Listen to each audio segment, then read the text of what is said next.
I was a sophomore in college. My mom was actually diagnosed with breast cancer, and she lost her battle. So from that point on, breast cancer has played a huge role in my life. Taking care of myself and making sure I'm healthy in the future for my children. It was the first day of my sophomore year. I was in class. My mom asked me to come home. She wasn't feeling well. So I drove home and I took her to the doctor, and a week later we found it was breast cancer. And her first chemo treatment ended up being her last chemo treatment. That chemo really shocks the body, and she ended up getting an infection in the hospital, and that is what caused her to pass. And I told myself I wouldn't cry. But okay, so like I said, I was a sophomore. I was in class. My mom texted me and she said, "You need to come home. I can't get out of bed. I'm in pain." And from that point, we thought it was something in the stomach. We thought it was something easily treated. So we went to the hospital, and I first found out we thought it was liver cancer because it was actually directly under the breast and to where a mammogram would not find it. And we got a second opinion at Baylor, and they told us it's beatable. You're going to beat it. It's going to be a rough road, but you're going to beat it. And so, I was living in the Pi house at the time, and so I always kept my sisters up to date. And one Sunday, which was actually Mom's Day at Pi, I got a call that I needed to come up to the hospital immediately.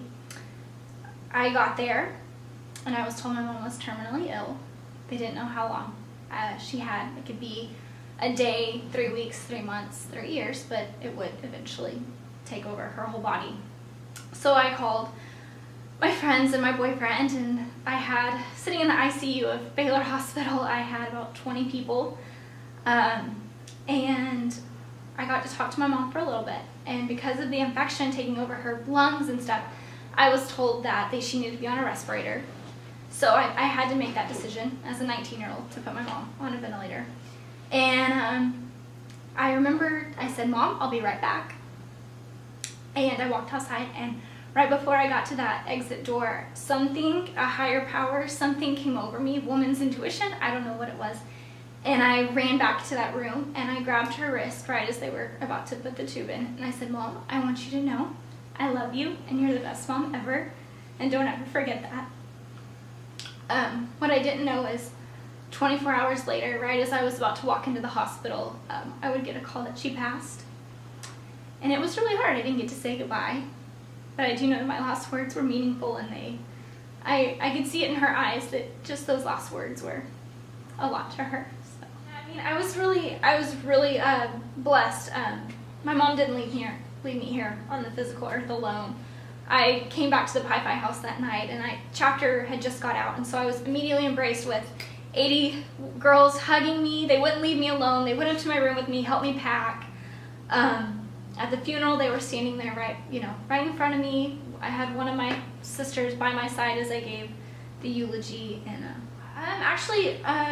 right when my mom passed, Sigma Chi actually did an event where they did an impromptu event. They all wore pink. They made some breast cancer signs, and they raised money for breast cancer that week, and they actually made the front page of the NT Daily, which was awesome. But actual organizations, I'm involved in Susan G. Komen. I do the 5K every time it's in Denton and soon to be in Dallas. So, and I just buy all the breast cancer awareness products because every penny, every dime helps. The first and foremost is to get your yearly mammogram. Although that may not always catch it, as in my mom's case, it is the first and foremost step you can take. Most insurances cover them. They're your first front line that is going to tell you. Also, there's symptoms. You can do self-examinations, which just checking for lumps. That's something that you may not even feel sick from. You may not have pains. You may not feel nauseous, weak, or tired. And not all the times are they cancerous. Sometimes they're just, knots that need to be drained. But it is an important step. Cool. I would say fight through it and find support, no matter who it is. If it's your family, your friends, just find someone who you can talk to and be open with, because there are days that are really rough, really deep and dark. I know I was pretty much at, the darkest point of my life. But just talk about it, be open, be confident. For me, I believe in a higher power, so I prayed about it, and be supportive for that loved one who is going through it, because they're just as scared, more scared. And yeah, just get through every day. When I went through it, I kept my job. I was in school and I was in my organization, and staying busy really helped.